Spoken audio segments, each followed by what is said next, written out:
Sabi nila, huwag mong bastusin ang babaeng nagluwal sa'yo. Ang anak ko, nalaman niya yan sa pinakamalupit na paraan. Parang may biglang dumampot ng kamay at sinampal ako sa mukha. Tumahimik ka, ma. Tumahimik ka na lang. Nakatayo si Miguel sa kusina ko, kusinang 30 taon kong nilinis habang nakaluhod, kusinang pinagluto ko sa kanya mula pagkabata, at tinitigan niya ako na para bang wala akong halaga. Para bang istorbo lang ako. Para bang isa akong estrangherang pilit niyang tinitiis. Nanuyo ang bibig ko. Nanginginig ang mga kamay kong nakahawak pa rin sa kahoy na sandok, yung sandok na gamit ko para haluin ang paborito niyang tinola. At ang pinakamasakit, ni hindi man lang siya nagpakita ng pagsisisi. Sa likod niya, nakaupo ang asawa niyang si Cristina, nakayuko sa cellphone, walang pakialam. At sa mesa, nakatingin ang anak nilang si Amara, malalaki ang mata, tahimik. Pinapanood niya ang tatay niyang sigawan ang lola niya. Pinapanood niya akong tumanggap. Pinapanood niya akong lumiit. Nasa kalagitnaan lang ako ng tanong. Kung gusto nila ng dagdag na kanin, yun lang ang ginawa ko. At sinabi sa akin ng anak ko, ang nag-iisa kong anak, na tumahimik ako. Maingat kong ibinaba ang sandok. Hindi tumigil ang panginginig ng mga kamay ko. Miguel, mahinahon kong sabi. Ngunit kahit ako, hindi ko nakilala ang tunog ng boses ko. Bakit ka nagsasalita ng ganyan sa nanay mo? Pumikit siya ng mariin, para bang nakakairita ako. Kasi pakialamera ka. Tanong ka ng tanong. Parang lahat ng ginagawa ko kailangan mong malaman. Kumain lang kami dito, hindi kami pumunta para ma-interrogate. Napatawa si Cristina ng mahina. Ni hindi tumingin.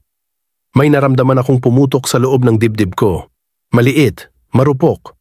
Matagal ko nang iningatan. Nagtanong lang ako kung gusto mo ng dagdag na kanin, sabi ko. At nakakapagod na. Nabigkas niya iyon na parang tinik lang na gusto niyang iluwa. Pagod na ako sa pagtrato mo sa akin na parang bata pa rin ako. Pagod na ako sa akala mong may utang ako sa'yo dahil lang nanay ka. May utang, tinitigan ko siya, talagang tinitigan. Ang lalaking nasa bahay ko, suot ang relo na pinag-ipunan ko ng 6 na buwan noong 30 anos niya. Ang lalaking minamaneho, ang kuting tinulungan ko siyang hulugan. Ang lalaking nakatira sa bahay na ako ang nag-co-sign. Bahay na, hanggang ngayon, ako ang nagbabayad. Tuwing buwan, regular, $2,000 ang ipinapadala ko sa account niya. Hindi dahil humingi siya, dahil inaasahan niya.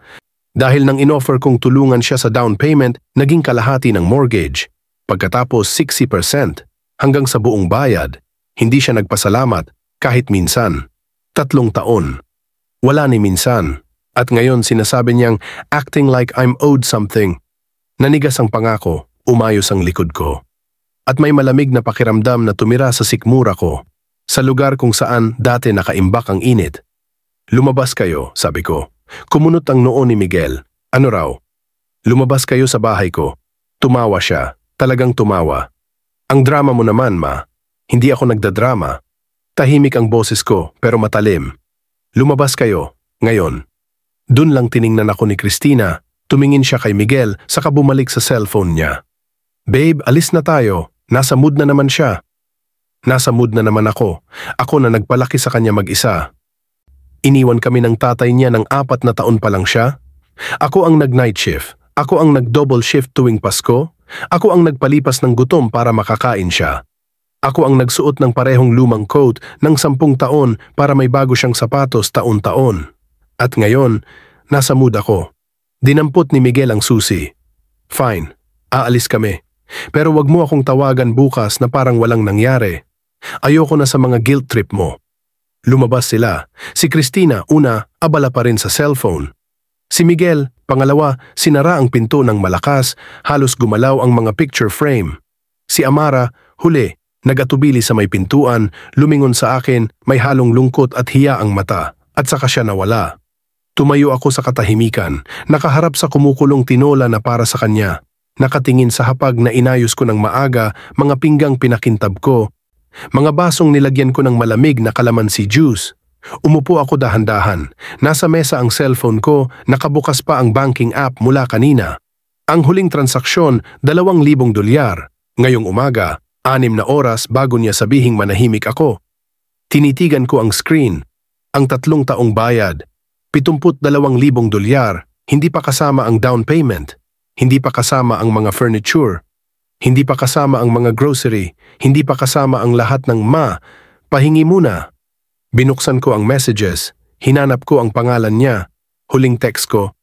Dinner at 6. Ginawa ko paborito mo. Hindi siya nag-reply. Inilapag ko ang phone. Huminga ako ng malalim. Hinayaan kong bumigat sa paligid ko ang katahimikan.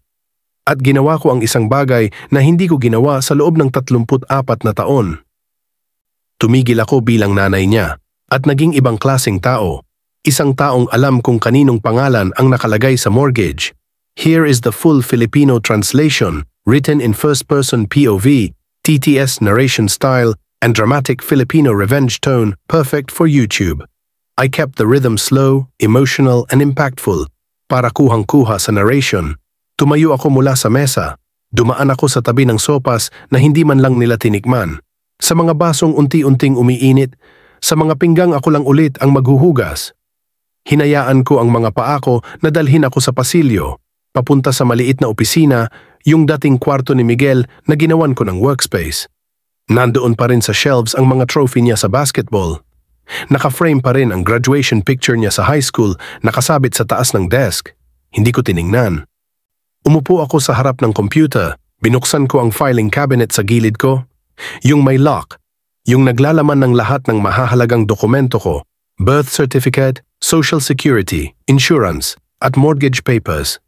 Hinila ko ang folder. Makapal, cream-colored, at parang humihinga ng bigat ng mga taon.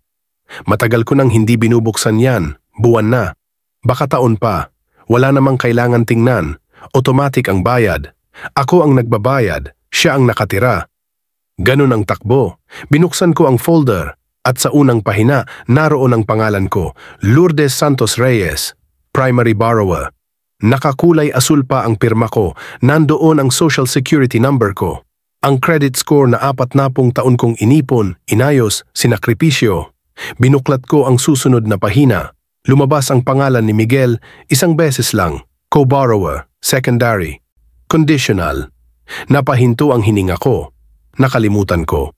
O baka hindi ko lang sineryoso. Noong nasa opisina kami ng loan officer, 3 taon na ang nakalipas, kasama ko si Miguel, buntis si Christina at nakangiti, mahinahon niyang ipinaliwanag, Mrs. Reyes, kayo po ang magiging primary borrower. Hindi sapat ang income ng anak nyo para ma-approve ang halagang gusto niya. Pero dahil sa credit history nyo at income nyo, pwede naming i-approve ang buong amount. Ngumiti ako? Oo agad, pirma agad. Tumutulong lang ako sa anak ko.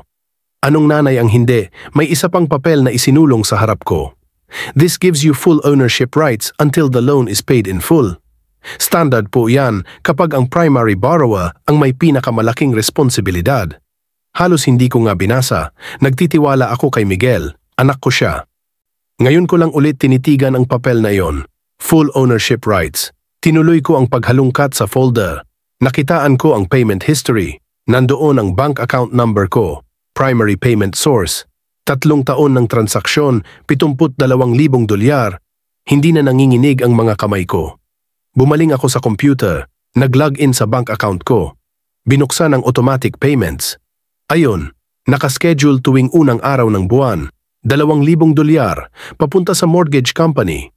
Para sa bahay na hindi ko tinitirhan, para sa anak na sinabihan akong tumahimik. Matagal kong tinitigan ang screen. Pagkatapos ay nagbukas ako ng bagong tab. Tinype ang website ng mortgage company. Nag-log in gamit ang credentials na ako mismo ang gumawa 3 taon na ang nakalipas. Hindi kailanman hinanap ni Miguel ang info na iyon.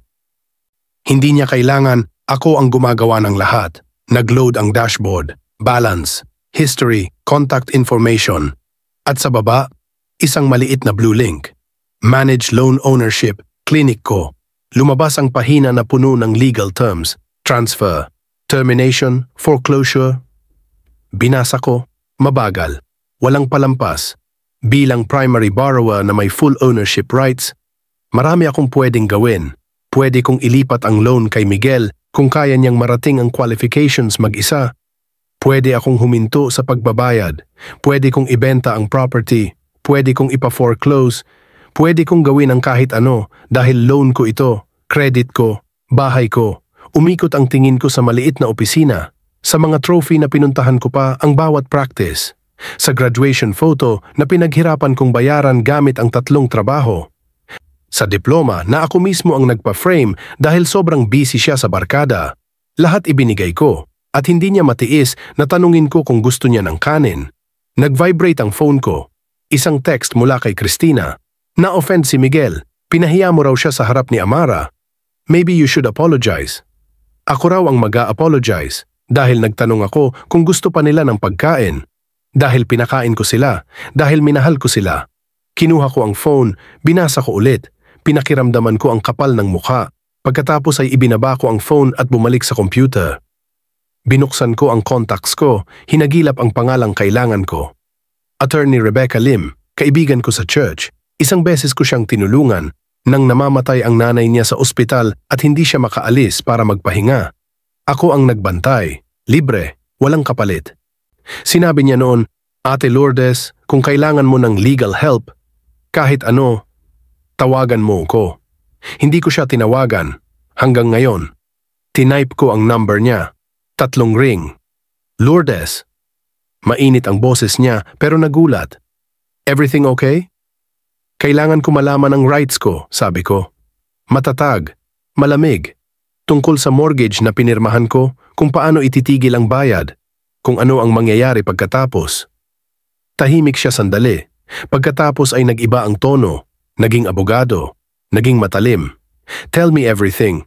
Kaya sinabi ko, lahat, ang loan, ang 3 taong bayad, ang pangalan ko sa bawat dokumento, ang nangyari ngayong gabi, ang sabi ng anak ko. Ang text na nagsasabing dapat akong mag-sorry.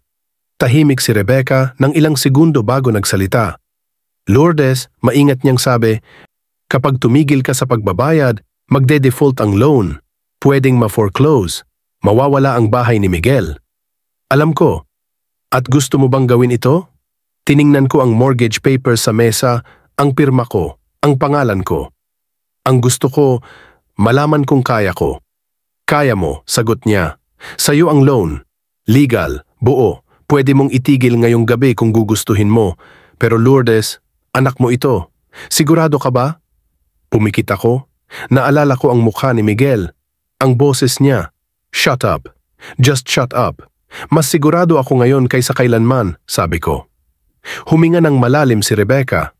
Okay, ganito ang gagawin natin. Isa-isa niya akong tinuruan. Paano i-cancel ang automatic payments? Paano i-document lahat? Paano protektahan ang sarili ko? Paano humanda sa susunod na mangyayari? Nag-notes ako, malinis, buong buo. Pagkatapos ay mahina niyang sinabi, Lourdes, tatawag siya. Marami. Kapag dumating ang unang notice, kapag nakita niya sa record niya ang missed payment, kapag nagsimula siyang kabahan. Alam ko? At? Hindi ko sasagutin. May bahid ng paggalang ang boses niya nang sumagot. Call me if you need anything. Salamat Rebecca, binaba ko ang tawag. Umupo ako sa katahimikan. Sa kwartong dati ay kanya. Sa bahay na ako ang nagbayad. Sa buhay na ako ang bumuo. Pagkatapos ay bumaling ako sa computer. Binuksan ko ang banking app. Hinahanap ang automatic payment. Itinaas ko ang daliri ko sa cancel button. Isang click lang. Magbabago ang lahat. Naalala ko ang mukha ni Miguel kanina. Ang pag-irap ni Christina, ang 3 taon ng pananahimik kung saan dapat may pasasalamat. Naalala ko ang sarili kong ina.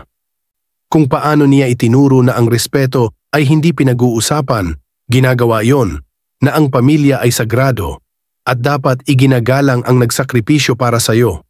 Itinuro ko ang lahat ng yan kay Miguel, at mukhang kinalimutan niya. Clinic ko ang cancel. Nag-refresh ang screen. Automatic payment cancelled. No future payment scheduled. Nag-log out ako. Sinara ang laptop. Umupo sa dilim. Nag-vibrate ulit ang phone. Si Christina na naman. Seriously, Lords, anak mo siya.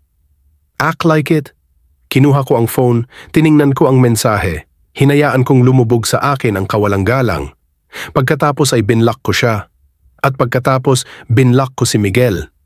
Inilapag ko ang phone. Pinagdikit ko ang mga kamay ko sa mesa. Hinayaan ang katahimikan na pumuno sa kwarto. Sa kabilang dulo ng syudad, Malamang galit pa rin ang anak ko.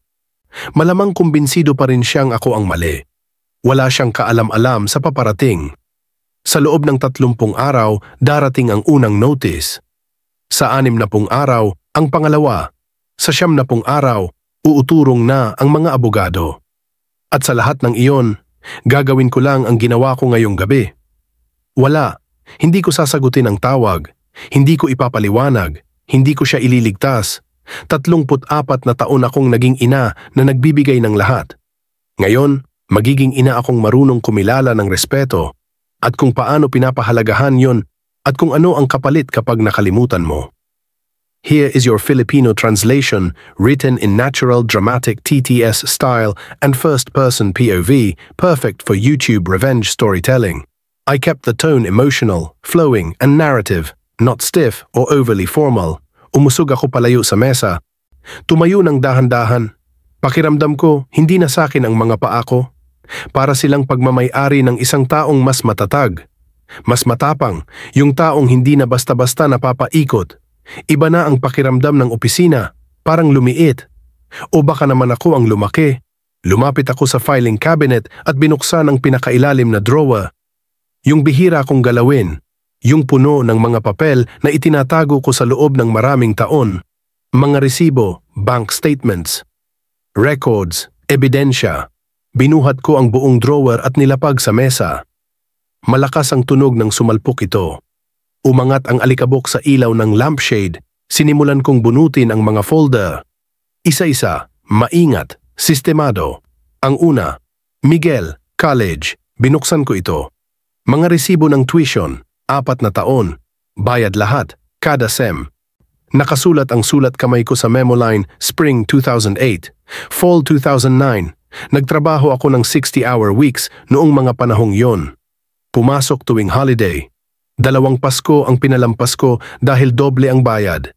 48,000 dolyar, hindi pa kasama ang mga libro, hindi pa kasama ang apartment niya, hindi pa kasama ang buwanang allowance na ipinapadala ko para makapag-aral siya ng walang iniintinding trabaho.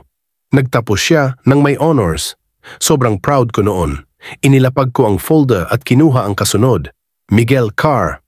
Nandoon ang financing agreement mula 6 na taon na ang nakakaraan. Pangalan ko ulit, co-signer. Nag-down ako ng 5,000, siya dapat ang magbabayad buwan-buwan. Nilipat-lipat ko ang mga statement. Unang 6 na buwan, nagbayad siya. Pagkatapos, palate na. Hanggang sa tumigil na. Nandoon ang mga email niya, humihingi ng tulong.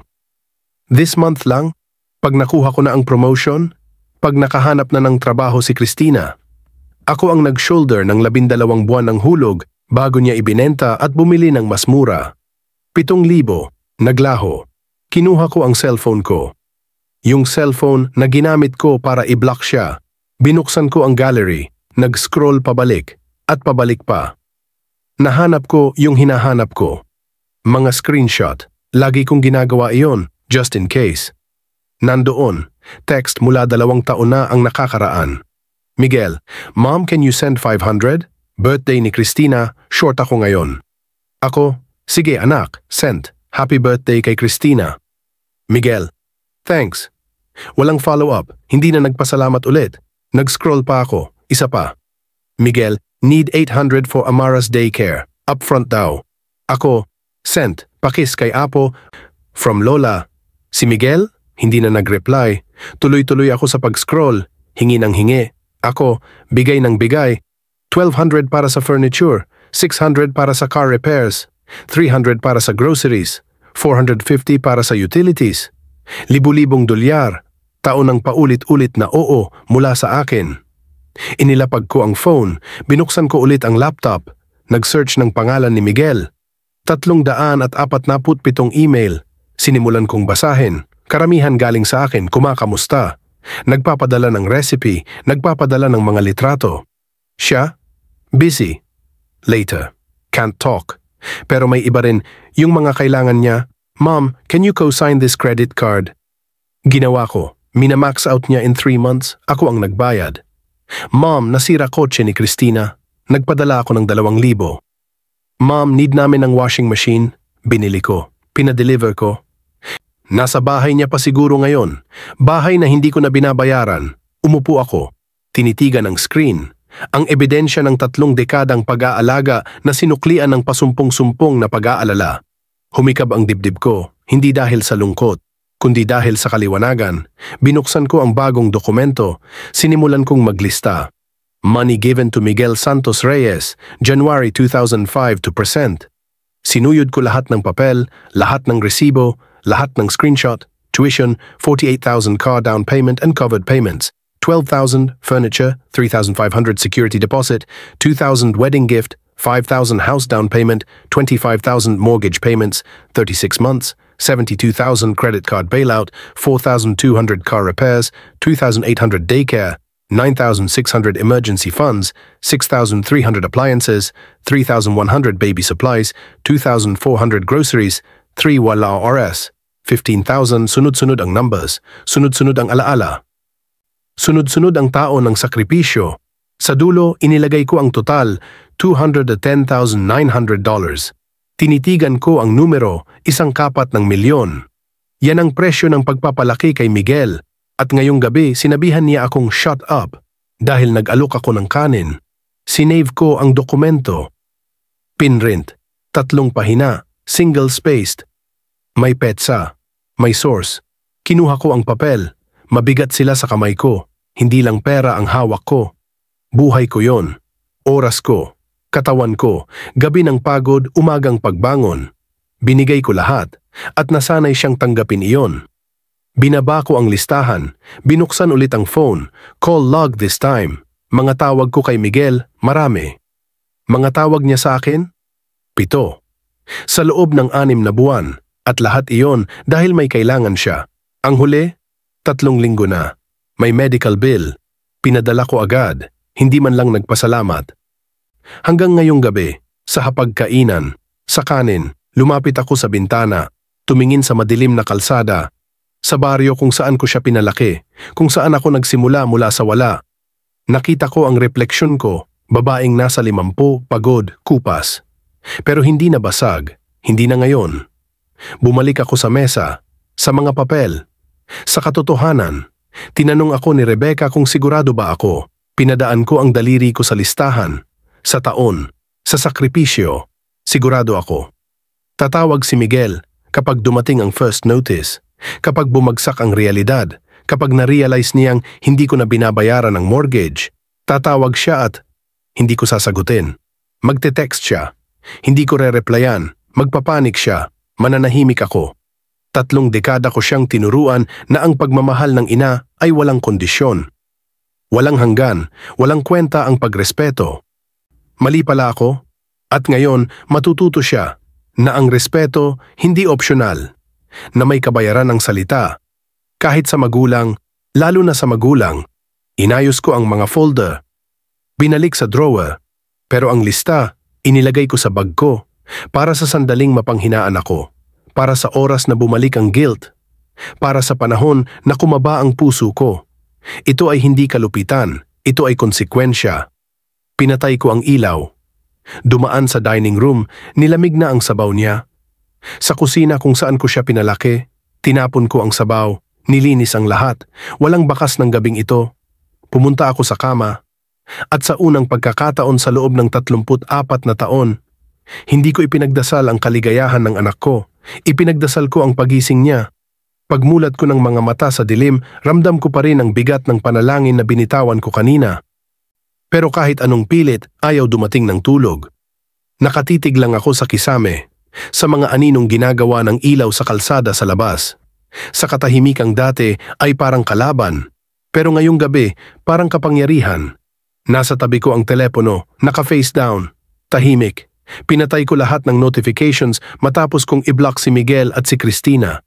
Naisip ko kung sinubukan na ba niyang tumawag, kung napansin na ba niya. Kung may pakialam ba siya. Malamang wala. Ilang oras pa lang naman ang lumipas. Baka galit pa rin siya. Siguro iniisip pa rin niyang siya ang tama. Baka kinukwento pa niya kay Cristina kung gaano ako ka-irrational, ka-emotional, ka-dramatic. Hayaan ko siyang mag-isip ng kahit ano. Hayaan ko siyang maniwalang siya ang panalo. Umupo ako. Alam kong hindi ako makakatulog, hindi ngayong gabi. Masyado pang gising ang utak ko. Masyado pang malinaw ang lahat. Masyado pang buo ang mga plano na kailangan kong ayusin. Tumayo ako, isinuot ang robe. Bumalik sa opisina. Mainit pa ang computer nang buksan ko ito. Nag-login ako sa email. Gumawa ng bagong folder. Simple lang ang pangalan, records. Sinimulan kong ilipat ang lahat doon. Lahat ng resibo, lahat ng bank statements, lahat ng screenshots ng text, lahat ng email na may hingi ng pera at sagot kong oo. Inayos ko sila ayon sa taon. Sa kategorya, sa halaga, college, housing, transportation, emergencies, gifts. Isa-isa silang napunta sa tamang bahagi, bawat file naka-backup. Ligtas, organisado. Sabi ni Rebecca, i-document ko ang lahat. Kaya iyon ang ginagawa ko. Pagkatapos ko sa financial records, gumawa ako ng panibagong dokumento. Hindi listahan, kundi timeline. 2005, natanggap si Miguel sa universidad. Nagtrabaho ako ng 3 trabaho para mabayaran ang tuition at living expenses. 2009, gumraduate si Miguel. Ako ang nagbayad ng celebration dinner at unang buwan ng renta niya. 2013, nagpropose si Miguel kay Christina.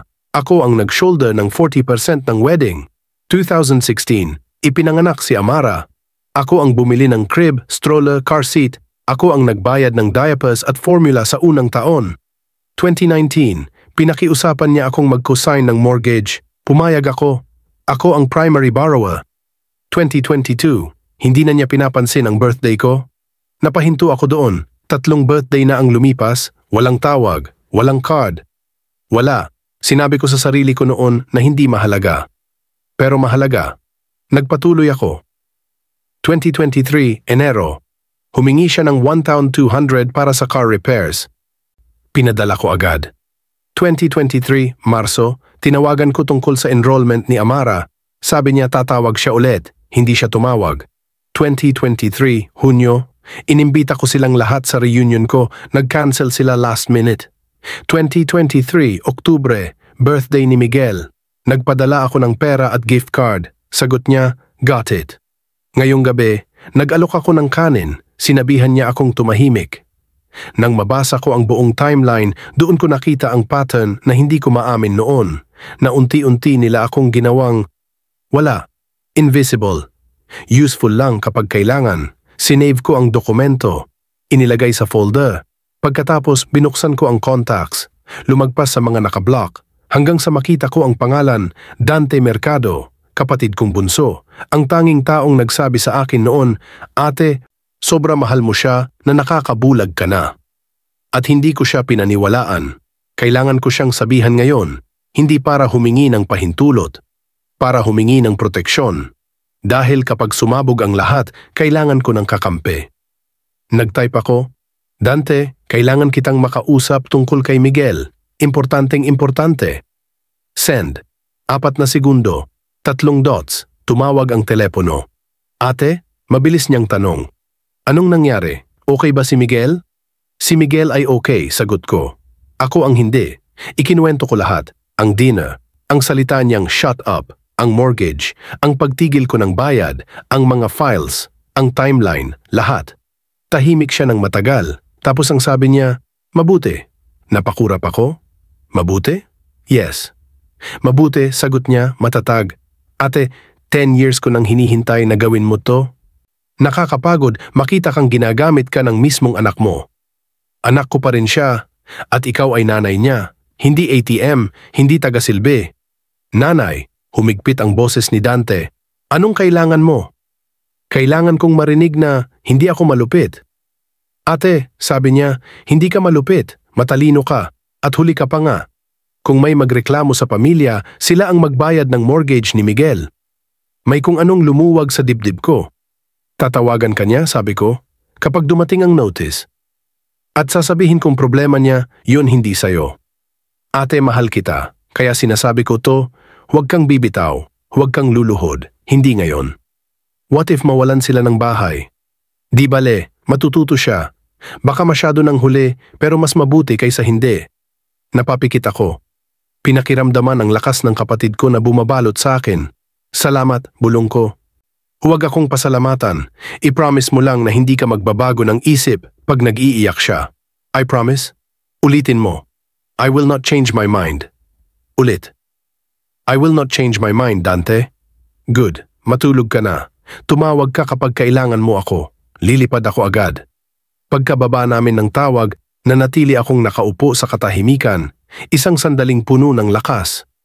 Binuksan ko ulit ang laptop, tiningnan ang mortgage account, ang nakakancel na payment. Isang buwan mula ngayon, magsisimula ang bagyo. Kailangan kong maging handa. Gumawa ako ng bagong dokumento. Sinimulang isulat.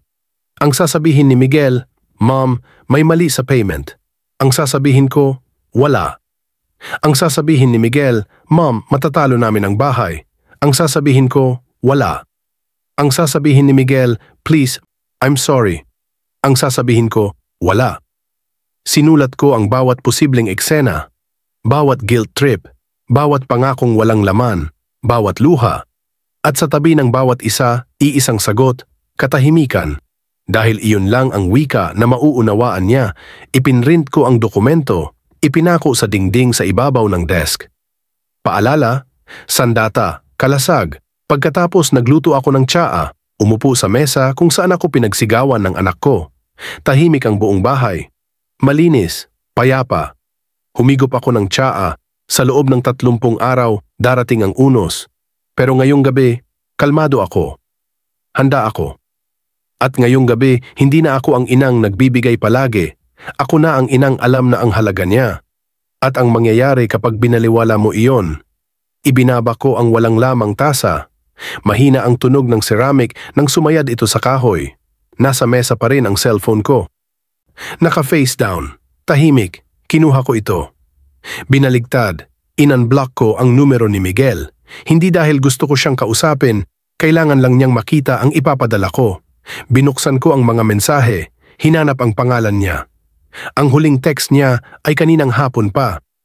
Be there at 6, hindi salamat sa dinner, hindi see you later. Basta kumpirmasyon lang na darating siya para kainin ang pagkaing niluto ko. Nag-type ako. Miguel, kanselado na ang automatic mortgage payment, epektibo agad. Ikaw na ang responsable sa lahat ng susunod na bayarin. Nasa ibaba ang contact information ng mortgage company. Kinopya ko ang phone number mula sa records ko. Piinaste, nilagay ang account number, ang loan reference number, lahat ng kailangan niya. Nagpatuloy ako sa pag-type. Hindi ito pinag-uusapan, hindi ito pansamantala. Huwag mo akong kontakin para pag-usapan ang desisyong ito. Nakatapat ang hinlalaki ko sa send. Ito na yon, ang sandali na malalaman niya. Ang sandali na magiging totoo ang lahat. Pinindot ko ang send. Agad pumasok ang mensahe. Blue checkmark. Read receipt naka-on, tinitigan ko ang screen. 1 minuto, 2, tapos lumitaw ang 3 tuldok. Nagtatype siya, nawala. Bumalik, nawala ulit. Nagapanik siya, nag-iisip ng sasabihin, paano aayusin, paano ako mapapaatras. Lumabas ulit ang 3 tuldok, pumasok ang mensahe. What are you talking about? Tinitigan ko iyon. Iyong 4 na salita, iyong pag-astang inosente. Alam niya eksakto kung ano ang tinutukoy ko, nag-type ako. 3 taon kong binabayaran ang mortgage mo, hindi ko na ito gagawin. Sa'yo na ang account. Send. Mas mabilis ang tugon ngayon. Mom, you can't just stop paying. We have a contract. Halos natawa ako. Contract. Ngayon niya gustong pag-usapan ang obligations, ang commitments. Ang contract ay nasa pangalan ko. Ako ang primary borrower. Ikaw ay co-borrower lang. Kumonsulta na ako sa attorney. Legal at final ito. Send. Tumunog agad ang cellphone. Pangalan ni Miguel nakalagay. Yung litrato niyang karga si Amara noong sanggol pa. Yung mukha niyang puno ng tuwa at pagkamangha. Decline. Tumawag ulit. Decline. Isang text. Mom, answer the phone. All caps. Utos. Gaya ng nakasanayan niya. Dahan-dahan akong nag-type. Pinaalis kita sa bahay ko ngayong gabi. Sumunod ka. Ngayon hinihingi ko sa iyo na panindigan mo ang sarili mong obligasyon. Huwag mo akong kontakin muli, maliban na lang kung handa kang humingi ng tawad. Hindi tungkol dito. Tungkol sa paraan ng pagsasalita mo sa akin, sa pagtrato mo sa akin, totoong paghingi ng tawad, hindi manipulasyon. Huminto ako sandali. Dinagdagan pa ng isa pang linya. Mahal kita, pero hindi ko natatanggapin ang kawalang-galang kapalit ng tulong ko.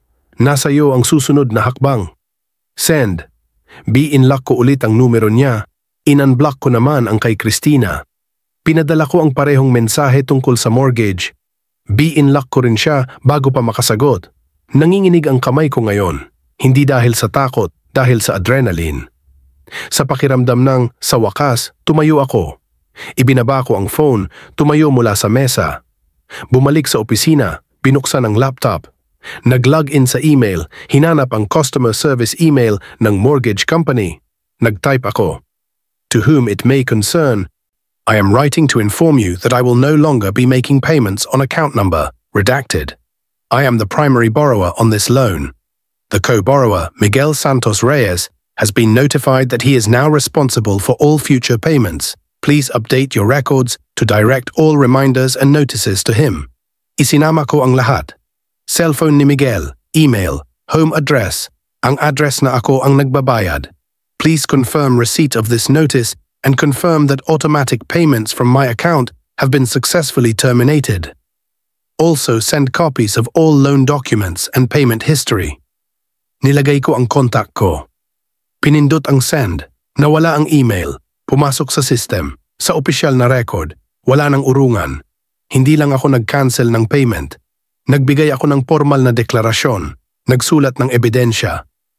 Kapag tumawag si Miguel sa mortgage company at sabihing nagkamali ako, sasabihin nilang hindi. Sasabihin nilang ang nanay niya ang formal na bumitaw. At sasabihin nilang ang susunod na bayad ay due sa loob ng 23 araw. At ako lang ang pwede niyang tawagan. At hindi ko siya sasagutin. Nag-vibrate ang phone sa mesa. Sinilip ko. Unknown number. Gumagamit na siya ng ibang phone, siguro kay Christina o sa kaibigan. Hinayaan kong mag-ring. Pumasok sa voicemail, tumawag ulit. Ibang unknown number, desperado. Tumatawag mula sa kahit anong phone. Pinatay ko ang cellphone ko at ang katahimikang sumunod, ganap. Umupo ako, hinayaan kong punuin ang katahimikan ng kwarto. Ang dibdib ko, sa loob ng 34 na taon, available ako. Lagi niya akong maaabot, lagi akong handang tumulong. Ayusin ang problema. Iligtas siya. Hindi na ngayon. Tumingin ako sa script na nakadikit sa pader, sa mga senaryong isinulat ko, sa mga paalala na manatiling matatag. Ang sasabihin ni Miguel, I'm sorry, I shouldn't have yelled. Please, just help me fix this. Ang isasagot ko, wala. Inulit ko ng 3 beses. Ginawang batas. Binuksan ko ang isa pang dokumento, listahan ng lahat ng perang na ibigay ko sa kanya. $210,900. Naglagay ako ng bagong linya. Nov 2023, Feb 2024, mortgage payments I will no longer make, $6,000 saved. Sa baba, total amount Miguel must now pay, $2,000 per month. Hindi ko alam kung alam ba niya ito. Kung tiningnan niya man lang ang statements, kung alam niya man lang kung magkano talaga ang gastos sa bahay na tinitirhan niya. Siguro hindi niya kailangan noon. Ako ang gumawa ng lahat. Ngayon, matututo siya. Sinave ko ang file, sinara ang laptop, pinatay ang ilaw. Naglakad pabalik sa bahay, dumaan sa kusinang kinalakihan niya. Sa sala kung saan yugyug ko siyang matulog noong sanggol siya. Sa hallway na puno ng litrato niya habang lumalaki, nakangiti. Masaya. Mahal, ibinigay ko sa kanya ang lahat at sinabi niya sa akin na tumahimik. Humiga ako sa kama. Tinakpan ang sarili ng kumot. Pumikit. Naka-off ang phone. Naipadala na ang mga mensahe. Natigil na ang payments. Naisumite na ang mga papeles. Bumagsak na ang unang domino. At sigurado akong sa kabilang dulo ng syudad, nakatitig si Miguel sa cellphone niya ngayon, hindi maintindihan ang nangyari. Sinusubukang ayusin. Sinusubukang tawagan ako. At wala siyang maririnig kundi katahimikan. Hayaan siyang magpanik. Hayaan siyang magmadali. Hayaan niyang harapin ang kapalit ng sinabi niya. Buong buhay niya, ako ang nagprotekta sa kanya mula sa consequences. Ngayong gabi, tumigil ako.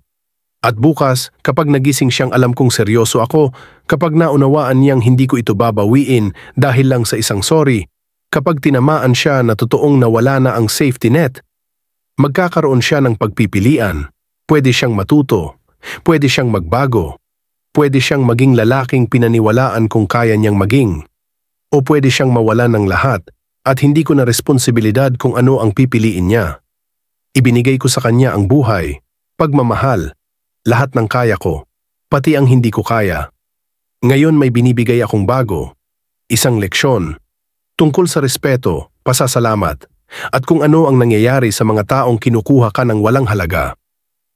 At hindi tulad ng lahat ng leksyong itinuro ko noon, ito hindi niya kayang balewalain. Dahil ang leksyon na ito, may presyo, $2,000, duwe sa loob ng 23 araw, nakatulog ako habang iniisip ang numerong iyon. At sa unang pagkakataon sa buwan-buwan, hindi ko napanaginipan si Miguel. Wala akong napanaginipan. Kapayapaan lang, katahimikan lang. At ang tunog ng consequences na sa wakas napunta sa dapat puntahan. Nabasag ang katahimikan sa isang malakas na tunog. Napadilat ang mga mata ko. Madilim pa rin ang kwarto. Nakailaw ang orasan sa tabi ng kama, 3:47 AM. Nanginginig ang cellphone ko, nakalimutan kong i-silent ito ng tuluyan. Pinatay ko lang kagabi. Pero ngayon naka-on na naman. Nag-vibrate, galit, mapilit. Kinuha ko ito. Napapikit ako dahil sa ilaw ng screen. 23 missed calls. Puro mula sa mga numerong hindi ko kilala. 17 mensahe. Umupo ako. Malakas ang tibok ng puso ko. Nawala ang kapayapaang dala ng tulog. Binuksan ko ang mga mensahe. Unknown number, mama ko to. Please sagutin mo, seryoso to. Ibang number, hindi mo pwedeng gawin to. May baby kami, papaalisin mo ba sa bahay ang apo mo? Iba na naman. Umiiyak si Christina, natatakot siya. Yan ba ang gusto mo? Isa pa, humingi na ako ng sorry. Ano pa bang gusto mo? Isa-isa kong binasa, lahat desperado, lahat may ibang taktika, paninisi, pananakot, pagpapaawa, pekeng paghingi ng tawad. Wala man lang isang mensahe na nagsabing, mali ako sa ginawa ko sa'yo. Walang ganon, just sorry. Yung salitang walang laman, yung sorry na ginagamit lang para makuha ang gusto nila. Bumaba ang telepono sa mesa. Tinitigan ko ang kisame. Ito na yon. Ito ang sinabi sa akin ni Rebecca. Yung pagpanik, yung paghahabol, yung pagtatangkang bawiin ang kontrol, inaasahan ko ito. Pero hindi ganitong oras. Hindi ganito kadahas ang desperasyon. Nag-vibrate ulit ang phone, isa pang mensahe. Fine, di ka sumagot, pero kailangan mong malaman na tinawagan ko ang mortgage company. Sabi nila ikaw ang tumigil sa payments.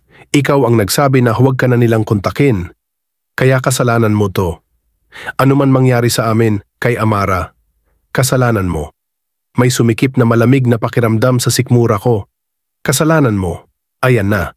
Sinisimulan na niyang baguhin ang kwento. Ginagawa na niyang siya ang biktima. Inaayos na niya ang sasabihin niya sa iba na iniwan ko siya, na pinili ko ang pride kaysa pamilya. Naginutom ko ang apo ko dahil lang sa maliit na argumento. Maliit na argumento. Ganun na niya ito tinatawag ngayon. Tumayo ako. Nanginginig ang kamay ko. Hindi sa takot kundi sa galit. Pumunta ako sa opisina. Binuksan ang computer. Binuksan ang email. May bagong mensahe ang mortgage company. We confirm receipt. Payments terminated. All future notices will go to the co-borrower. Dinownload ko ang attachments.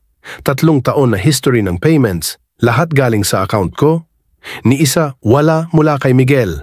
Sinave ko ang files. In-email ko sa sarili ko. Nilagay sa USB. Pagkatapos ay gumawa ako ng bagong email. Pina-address sa email ni Miguel. Inattach ko ang payment history. At nagsulat ako ng isang pangungusap. Ito ang binayaran ko sa loob ng 3 taon habang sinabi mo sa akin kagabi na manahimik ako dahil nag-aalok lang ako ng kanin. Send. Pagkatapos ay binlock ko rin ang email niya. Nagri-ring na naman ang phone. Maraming unknown numbers. Pinatay ko ng tuluyan ang cellphone. Tinabi ko sa drawer. Bumalik ang katahimikan pero iba na ang bigat. Para siyang hangin bago ang bagyo. Umupo ako 4:00 ng umaga.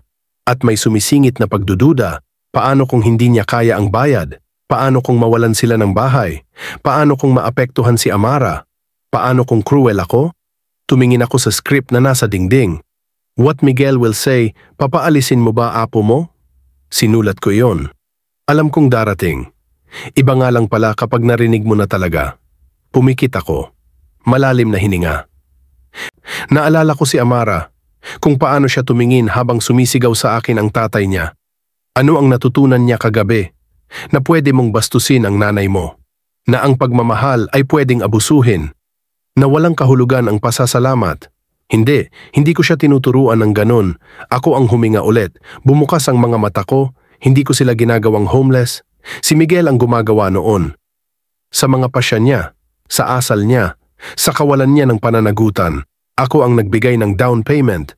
Ako ang nag-cosign. Ako ang nagbayad ng 3 taon. Hindi man lang ako nakarinig ng salamat. Kailanman, nag-init ako ng kape. Umupo sa mesa. 5:12 a.m., may malakas na katok sa pinto. Tumayo ako, tumingin sa peephole, si Miguel. Magulo ang buhok, namumugto ang mata, mukhang hindi natulog, kumakatok ulit. Mas malakas. Ma'am, alam kong gising ka. Nandito ang kotse mo. Buksan mo ang pinto. Nakatayo lang ako sa likod ng pinto. Tahimik. Ma'am, please, kailangan nating pag-usapan to. Hindi mo pwedeng gawin to. Kaya ko. At ginagawa ko. Ma'am! Pumapalo na siya ngayon. Parehong kamao. Umuugong ang buong bahay. Fine. Fine. Gusto mo ng laro? Magpakabata ka? Sige, tatawagan ko si Tito Dante. Lahat. Sasabihin ko kung paano mo sinisira ang pamilya mo dahil sa wala. Wala. Ganun ang tingin niya sa naramdaman ko. Tumigil ang katok. Narinig ko ang paglakad niya. Pagbukas ng kotse. Pag-andar. Wala na siya. Umupo ako sa kusina. Nilagok ang kape. At doon ko napatunayan, hindi siya pumunta para humingi ng tawad. Pumunta siya para mag-utos. Para pilitin ako. Para ibalik ako sa dati. Binuksan ko ang laptop. Nagsulat ako ng email sa pamilya. Nilagay ko ang payment history. Nilagay ko ang buong katotohanan. At tinapos ko ng hindi ko siya pinarurusahan. Tinuturuan ko siya na ang pagmamahal ay may hangganan. At ang kawalang galang ay may presyo. Send. Nawala ang mga email papunta sa kanilang lahat. Sumilip ang araw, bagong umaga, bagong laban, at handa ako. Nagyuko ang telepono ko sa drawer kung saan ko ito iniwan. Kinuha ko ito. Binuksan. Pinanood ang screen habang nagliwanag sa mga notification. Tumugon na ang pamilya. Ang unang mensahe ay mula sa kapatid kong si Teresita. Ate, binabasa ko ang email mo. Wala akong ideya. Bigyan mo ako ng 1 oras para tawagan ka. Tapos ang pinsan kong si Ramon. Lourdes, tinawagan ako ni Miguel alas 5 ng umaga at umiiyak. Pero ang mga numerong ipinadala mo, ang mga resibo, wala akong alam sa mga ito. Tapos isa pang pinsan, ang pamangkin ko, ang hipag ko, isa-isa binabasa nila. Pinoproseso. Nakikita, pero isang tugon ang nagpahinto sa akin ng tuluyan mula sa kapatid kong si Dante. Ate, tingnan mo ang spam folder mo. May isang bagay na kailangan mong makita. Isang bagay na ipinadala ni Miguel sa pamilya 6 na buwan na ang nakalipas. Iningatan ko ito dahil nagalit ako. Sa tingin ko kailangan mo itong basahin ngayon. Nanginig ang mga kamay ko. 6 na buwan na ang nakalipas. Isang bagay na ipinadala ni Miguel sa pamilya. Binuksan ko ang laptop ko. Nag-login sa email. Nag-click sa spam folder. Nagsimula akong mag-scroll pabalik sa mga buwan ng junk mail at mga na-filter na mensahe. Naroon, subject line, tungkol kay mom. Ipinadala mula sa email ni Miguel sa isang group chain ng pamilya na hindi ako kasama. Ipinadala noong Mayo. 6 na buwan bago ang gabing ito. Binuksan ko ito. Hi sa lahat, kailangan kong makipag-usap sa inyo tungkol kay mom. Nag-aalala ako sa kanya. Kamakailan, nagiging kakaiba ang kilos niya. Nakakalimutin. Nalilito tungkol sa pera. Paulit-ulit niyang sinasabi na siya ang nagbabayad sa mga bagay na sigurado ako mismo ang humahawak. Nag-usap kami ni Christina at sa tingin namin maaaring nagpapakita siya ng maagang palatandaan ng demensya o iba pa. 3 beses niya akong tinawagan noong nakaraang linggo para tanungin kung natanggap ko ang perang ipinadala niya, pero hindi ko naman siya hiningi ng pera. Napakaklingi din niya. Palaging tumatawag, dumadating ng walang abiso, nagiging emosyonal sa maliliit na bagay. Ayokong alarmahin ang sinuman pero sa tingin ko kailangan na natin siyang bantayan ng mas mabuti. Siguro dapat may kausapin siya tungkol sa pagpunta sa doktor. 66 na siya, pero alam kong maaaring magsimula ito ng maaga. Ako muna ang bahala, pero gusto kong bigyan ng heads up ang lahat kung sakaling maging kakaiba ang kanyang kilos sa inyo rin. Pakiusap, huwag mo siyang sabihan na may sinabi ako, ayokong masaktan ang damdamin niya o maramdaman niyang pinagsama-sama namin siya laban sa kanya. Salamat, Miguel. Binasa ko ito ng 3 beses. Bawat salita ay tumama na parang kamao, demensya. Nalilito tungkol sa pera, kakaibang kilos. Sinabi niya sa pamilya na nawawala ang isip ko. 6 na buwan na ang nakalipas habang binabayaran ko ang mortgage niya. Habang nagpapadala ako sa kanya ng pera na sinasabi niyang hindi niya hiningi. Habang ginagawa ko ang pagiging ina na palagi kong ginawa. Nagtanim siya ng buto. Inihanda ang lupa. Siniguro na pagdating ng sandaling ito, kapag nagtatag ako para sa sarili ko, iisipin ng lahat na ako'y hindi matino. Irasyonal. May sakit. Malabo ang paningin ko. Hinawakan ko ang gilid ng desk. Hindi lang niya ako mininsala ngayong gabi. Pinahinan niya ako ng tahimik sa loob ng maraming buwan. Strategically, sa mga taong dapat ay nagmamahal sa akin, nagproprotekta sa akin, naniniwala sa akin, nag-scroll ako pababa. Nakita ang mga tugon mula sa mga miyembro ng pamilya. Teresita, o hindi? Dapat ba tayong gumawa ng intervention? Ramon, napansin ko na medyo kakaiba siya nung Easter. Baka tama ka. Hipag ko, may demensya ang nanay ko. Ganito rin ang simula, maaari kong ibigay sa iyo ang pangalan ng doktor niya. Si Dante lang ang tumutol. Dante, Miguel, talas ng talim ang utak ng nanay mo. Sigurado ka ba dito? Tinanong mo ba talaga siya kung ano ang nangyayari?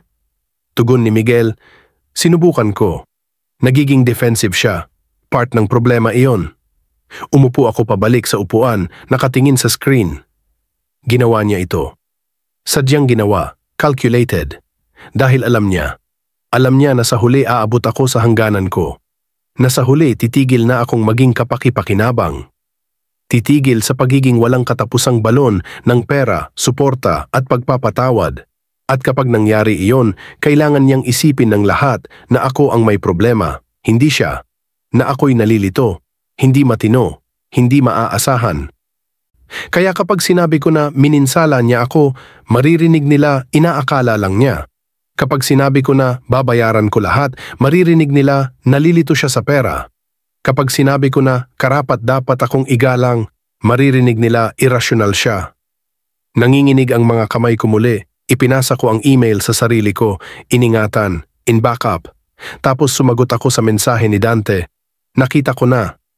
Salamat sa pag-ingat nito, salamat sa hindi paniniwala sa kanya. Agad lumitaw ang 3 tuldok, tawagan mo ako, ngayon. Tinawag ko siya. Sumagot siya sa unang ring. Ate, higpit kontrolado ang boses niya. Sabihin mo na nakikita mo kung ano ang ginawa niya. Nakikita ko? Inihanda ka niya. Inihanda ang lahat para isipin mong nawawala ang bait mo, kaya kapag nagtatag ka para sa sarili mo, wala nang maniniwala sa iyo. Alam ko? Iyon ay hindi pagkakalimot, hindi iyon pagkakamali. Ito ay manipulasyon, calculated na kalupitan. Pumikit ako, naramdaman ang luha sa likod ng mga talukap. Dante, sinabi niya sa kanila na tinatawagan ko siya tungkol sa perang ipinadala ko, pero may bank statements ako. Ipinadala ko ang perang iyon, humingi siya nito, may mga text messages ako, mga email, lahat. Alam ko, at alam ko rin, dahil hindi ko siya pinaniwalaan kahit 1 segundo. Bakit hindi? Dahil kilala kita, at kilala ko siya. Bumababa ang boses ni Dante. Ate, kailangan kong sabihin sa iyo ang isang bagay.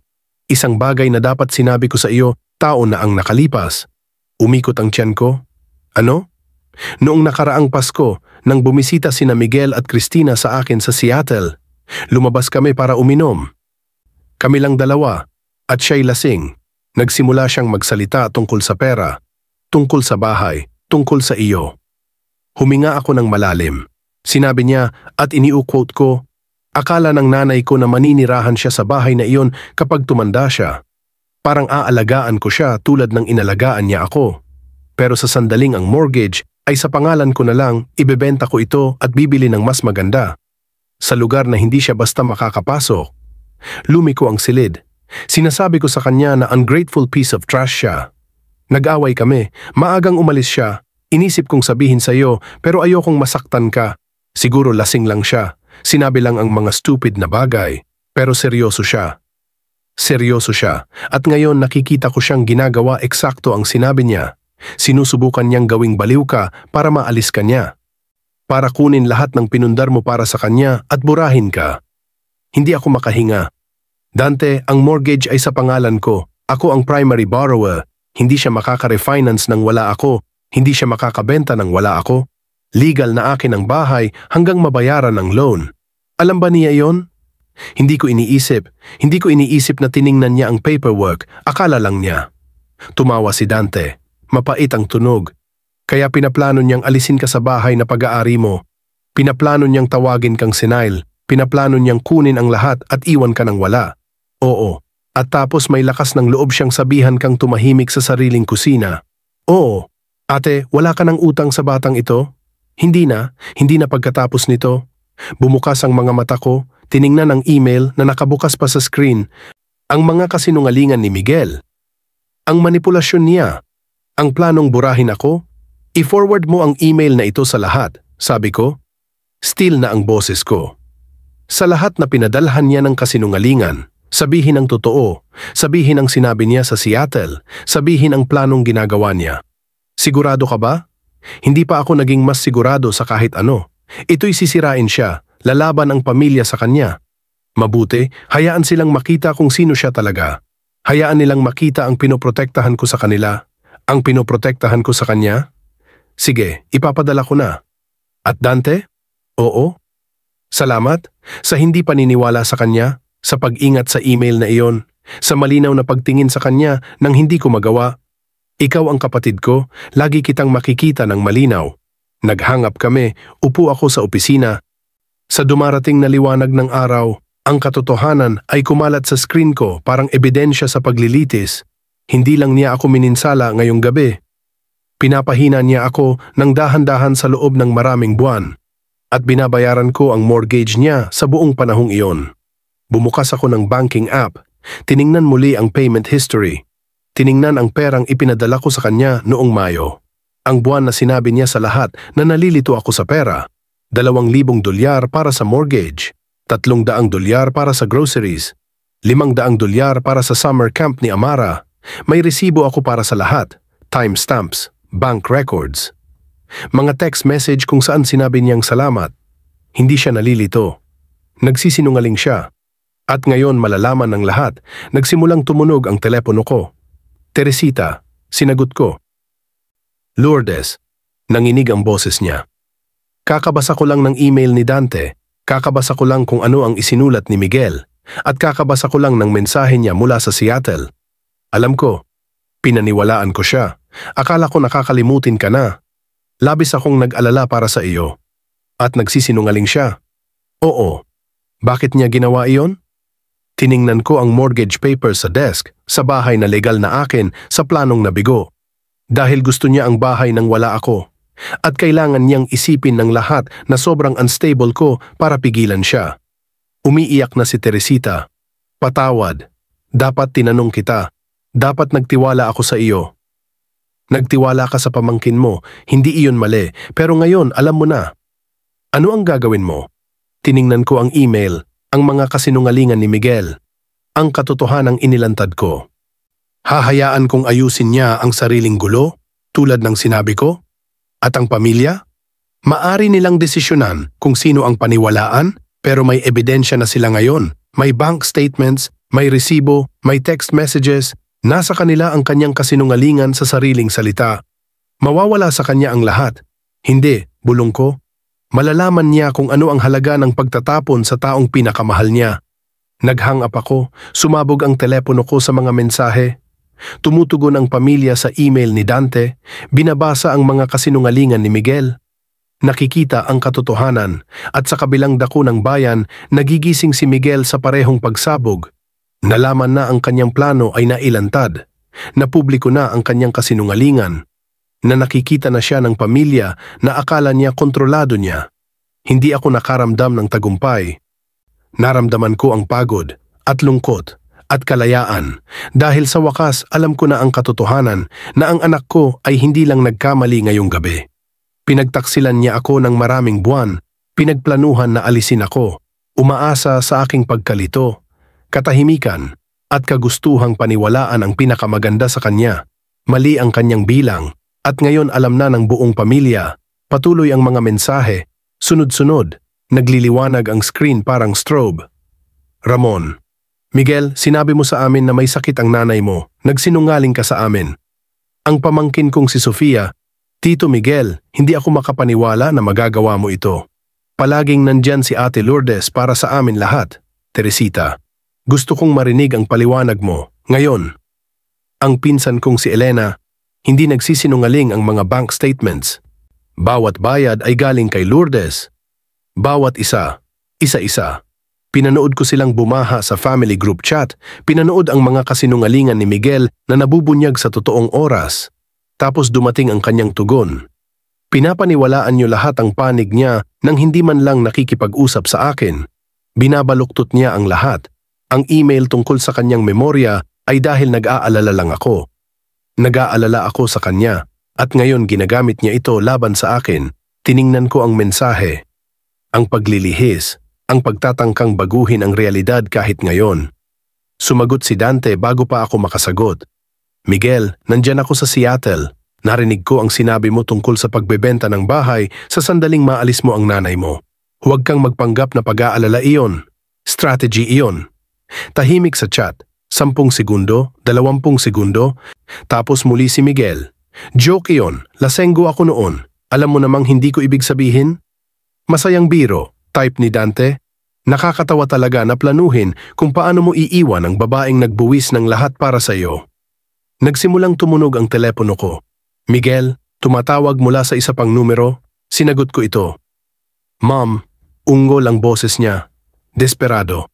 Pakiusap, kailangan mong sabihin sa kanila na misunderstanding lang ito. Kailangan mong ayusin ito. Hawak ko ang telepono sa tenga. Walang sinabi. Ma'am, nandyan ka ba? Nandito ako. Kung ganon, magsabi ka. Sabihin mo na hindi ka galit. Sabihin mo na inaayos namin ito. Sabihin mo sa kanila na tigilan na ang pag-atake sa akin. Hindi. Lubos ang katahimikan sa kabilang linya. Ano? Bulong niya sa huli. Sabi ko hindi. Hindi ako magsisinungaling para sa iyo. Hindi ko aayusin ang gulo mo. Hindi ko tatakpan ang kasinungalingan mo. Ma'am, iniisip ng buong pamilya na isa akong halimaw. Sinabi mo sa kanila na may demensya ako. Sinabi mo sa kanila na nalilito ako. Nagsinungaling ka tungkol sa perang ipinadala ko sa iyo. Pinlano mong ibenta ang bahay na pag-aari ko nang hindi ko alam. Anong tawag mo diyan? Pinoprotektahan ko lang ang sarili ko. Tumama ang mga salita parang yelo. Mula saan? Tanong ko. Kalma, malamig ang boses. Mula sa sariling nanay na nagbigay sa iyo ng lahat? Mula sa pagiging kontrolado? Mula sa pagpipigil mo sa mortgage sa akin magpakailanman? Mula sa hindi pagiging malaya sa sariling desisyon? Pumikit ako, huminga ng malalim. Miguel, hindi ko kailanman ginamit iyon laban sa iyo. Hindi kahit minsan sa 3 taon ko sinabi ang tungkol sa mortgage maliban kung humingi ka ng tulong sa ibang bagay. Nagbigay ako ng kusang loob, tahimik. Nagbigay ako dahil mahal kita. At ngayon bawiin mo lahat dahil nasaktan ang damdamin ko. Hindi. Binibawi ko dahil sinabi mong tumahimik ako sa sariling bahay. Dahil tinrato mo akong parang katulong. Dahil 6 na buwan mong sinasabi sa pamilya natin na nawawala ang isip ko para hindi sila maniwala sa akin nang tumindig ako para sa sarili ko. Hindi iyon ang ginagawa ko. Ano ang ginagawa mo? Walang sagot. Sabihin mo sa akin, Miguel. Ipaliwanag mo. Paliwanag kung paano ang pagsasabi sa lahat na ako'y senile ay ginagawa kang mabuting anak. Hindi ko kailangan ipaliwanag sa iyo. Tama ka. Hindi mo kailangan. Pero kailangan mong ipaliwanag sa mortgage company pag tinawag ka nila sa 20 araw para alamin kung nasaan ang bayad nila. Hindi mo talaga babayaran. Hindi ko talaga babayaran. Ano ang gagawin ko? Tiningnan ko ang kusina ko, sa mesa kung saan sumigaw siya sa akin, sa kalan kung saan niluto ko ang paborito niyang pagkain, sa buhay na itinayo ko ng mag-isa. Dapat kang maging isang lalaki, tanggapin ang responsibilidad. Bayaran ang sariling bills, Humingi ng tunay na paumanhin sa nanay mo, hindi dahil gusto mo ng isang bagay mula sa kanya. Turuan ang anak mo kung ano ang respeto. Hindi ko kayang $2,000 kada buwan. Dapat inisip mo yon bago mo sinabi sa akin na tumahimik. Grabe ito, winawasak mo ang buhay ko dahil sa isang away. Hindi, Miguel. Winawasak mo ang relasyon na ito dahil sa taon ng hindi pagpapahalaga sa akin. Ngayong gabi lang ang unang beses na tumigil ako sa pagpayag. May kumakatok sa pinto ko, malakas, matindi. Lumapit ako sa peephole, tumingin. Si Christina, nakatayo sa porch, kasama si Amara, mukha ng maliit na bata ay natatakot. Miguel, nasa pinto ko ang asawa mo. Alam ko, pinadala ko siya. Para kausapin ka at maipaintindi dahil hindi mo ako pinapakinggan. Pinadala mo ang asawa mo para manipulahin ako? Pinadala ko siya para tumulong. Ma'am, pakiusap, buksan mo ang pinto. Kausapin siya, mas maipapaliwanag niya kaysa sa akin. Tiningnan ko si Amara sa peephole. Sa apo ko na nasaksihan ang pagpapalayas ng ama niya sa akin, na natututo sa sandaling ito kung ano ang ibig sabihin ng pamilya. Sabihin mo kay Christina na ibalik si Amara sa bahay. Ito ay pagitan ko at niyo lang. Pamilya siya, karapat-dapat siyang makilahok.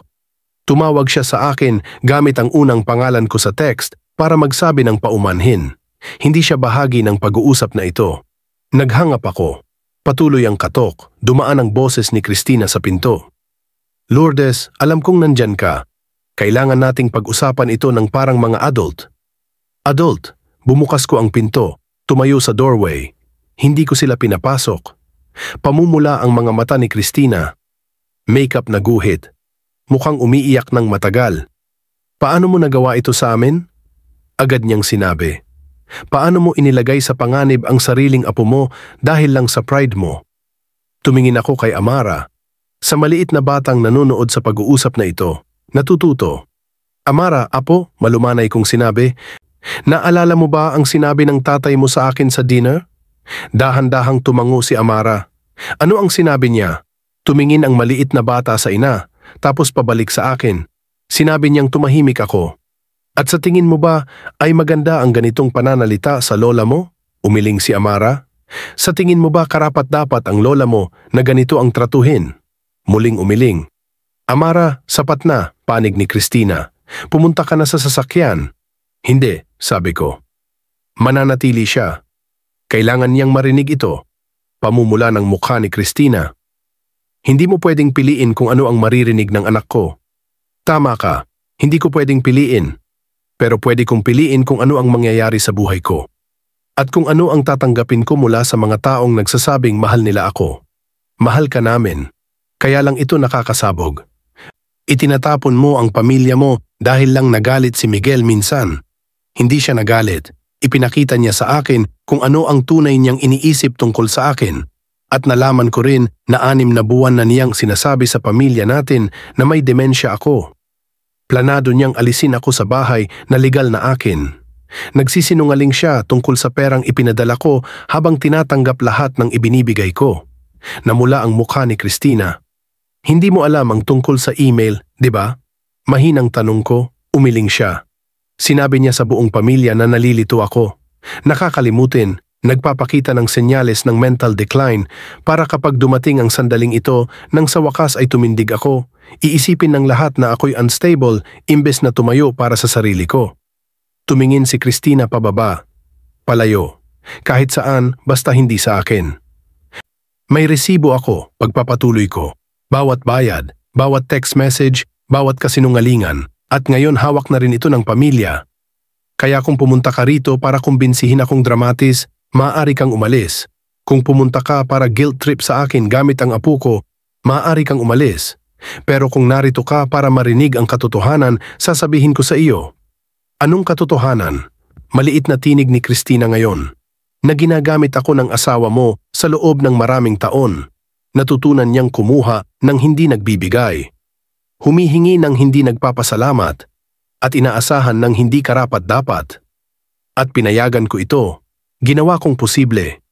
Tinuruan ko siyang ang nanay niya ay palaging ililigtas siya kahit paano siya magtrato. Tumingin ulit ako kay Amara. Pero hindi ko ituturo sa apo ko ang parehong leksyon. Hindi ko ipapakita sa kanya na ang pagmamahal ay nagpapahintulot sa pananakit, na ang pamilya ay pagtiis sa kawalang galang, na ang pagiging babae ay pag-sacrifice hanggang wala nang natira. Umiiyak na si Christina, totoong luha, hindi manipulasyon. Ano ang gagawin namin? Bulong niya. Dapat mong bayaran ang mortgage mo, tignan ang budget at ayusin. Kausapin ang asawa mo kung kailangan ng pangalawang trabaho. Tungkol sa pagbawas ng gastusin, tungkol sa pamumuhay ayon sa kakayahan. Hindi namin kayang gawin ito nang wala ka. Dapat hindi ka bumili ng bahay na hindi mo kayang bayaran, pero sinabi mo tutulungan mo. Sabi ko tutulungan ko sa down payment, naging 3 taon ng buong bayad. Hindi iyon ang kasunduan. Hindi ko masabi, hindi, pinagsamantalahan ako. Pinunas ni Christina ang kanyang mga mata. Tiningnan ako ng may pag-unawa. Totoo ba na sinabi niyang may demensya ka? Oo. At may ebidensya ka na nagsisinungaling siya? Bawat bank statement, bawat text message, bawat resibo, patunay na nagbabantay ako. Na naaalala ko lahat, na alam ko eksakto ang ibinigay ko at ang natanggap ko. Tahimik siya ng matagal, tapos sinabi niya, hindi ko alam, tungkol sa email, tungkol sa sinabi niya sa Seattle. Akala ko tumutulong ka lang dahil gusto mo. Gusto ko. Hanggang sa napagtanto kung hindi niya gusto ang tulong ko, gusto niya ang pera ko, at magkaiba iyon. Dahan-dahang tumango si Christina, hinawakan ang kamay ni Amara. Pasensya na, sabi niya. Sa text, sa gabi na ito, sa hindi makita ang totoo, tinatanggap ko ang paumanhin mo. Hindi mo talaga babayaran? Hindi ko talaga babayaran. Paano kung mawala ang bahay?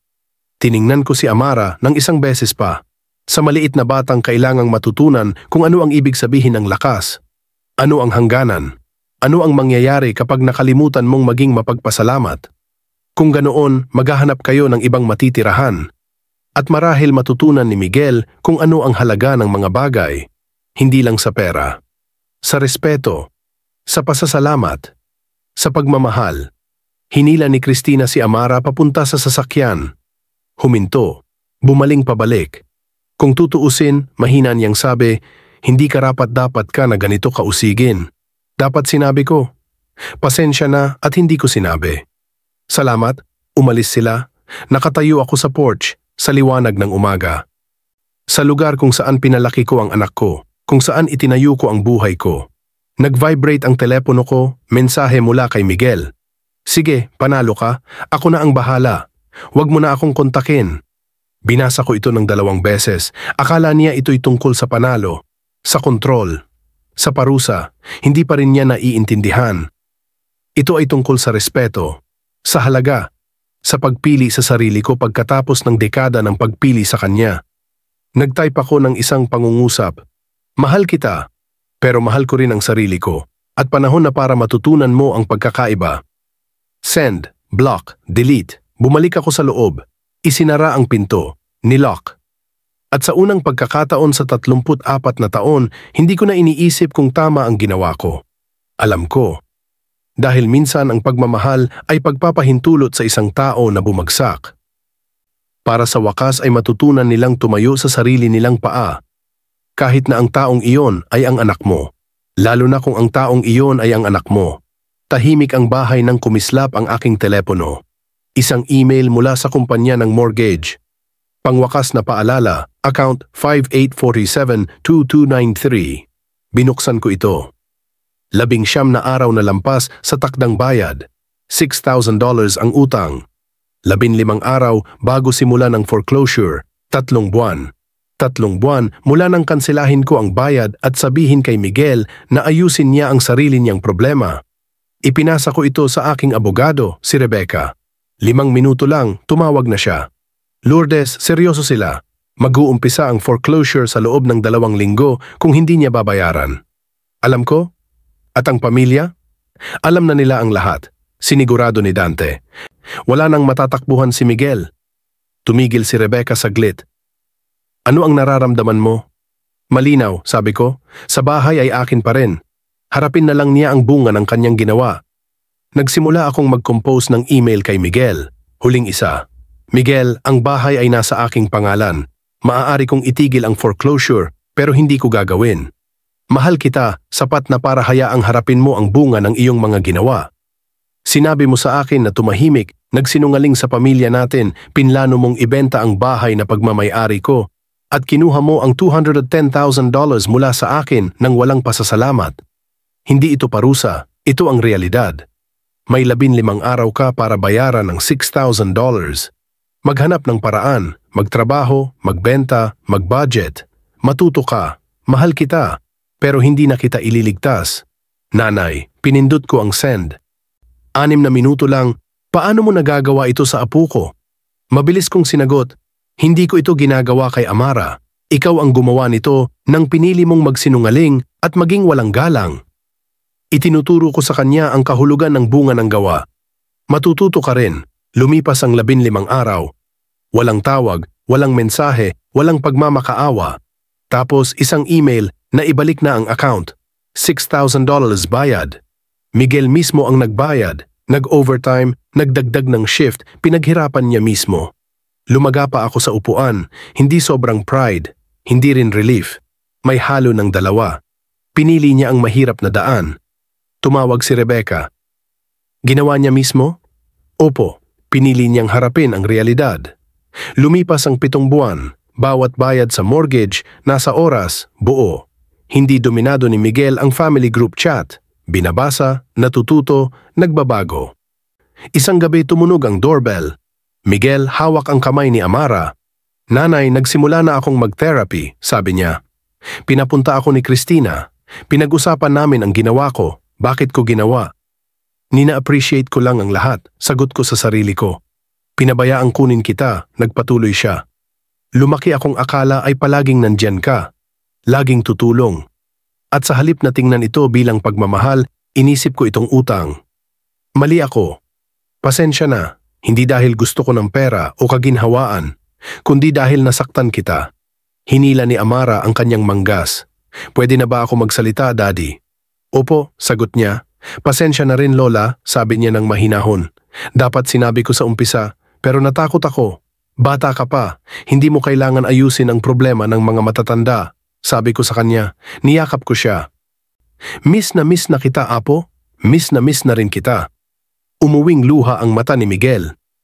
Hindi ko inaasahan ang pagpapatawad ngayon, pero gusto kong malaman mo na nakikita ko na ang ginawa ko, ang pinabayaan ko at gugugulin ko ang buong buhay ko para maibalik ang tiwala mo.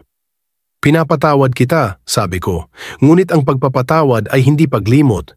Kailangan mong patunayan na nagbago ka. 6 na buwan, 1 taon, hanggang sa makita ko talaga. Ito ang gagawin ko, sabi niya. Binigyan ko siya ng lalagyan ng tinola. Dalhin ito pa uwi. Kapag kinain mo, alalahanin kung magkano ang halaga ng pagmamahal na inilagay ko dito. At pasalamatan mo kay Christina, kay Amara at sa akin sa susunod nating pag-uusap. Umalis sila. Nag-text si Miguel. Salamat sa sopas, sa pangalawang pagkakataon. Mahal kita. Sumagot ako, mahal din kita, anak. Painitin niyo lang ang sopas at pakainin ang pamilya niyo. 7 buwan, 34 na taon ng sakripisyo, napakaliit ng aral. Kailangan ng respeto ang pagmamahal, kailangan ng effort ang pamilya, at ang pasasalamat ay hindi opsyonal. Hindi walang hanggan ang mga ina. Minsan, ang pagpapalaya ay ang pinakamatinding pagmamahal. Uminom ako ng tsaa, mainit sa tahimik kong kusina, sa wakas ay malaya. Malaya mula sa pagiging kailangan ng higit sa pagpapahalaga. Malaya mula sa pagbibigay ng walang kapalit. Malaya mula sa paniniwalang ang pagmamahal ay nangangahulugang sirain ang sarili. At alam ko ang mga pagpili ni Miguel, ang kanyang paglago, ang respeto niya, sa kanya na ngayon. Sa kanyang responsibilidad, sa kanyang buhay, hindi sa akin.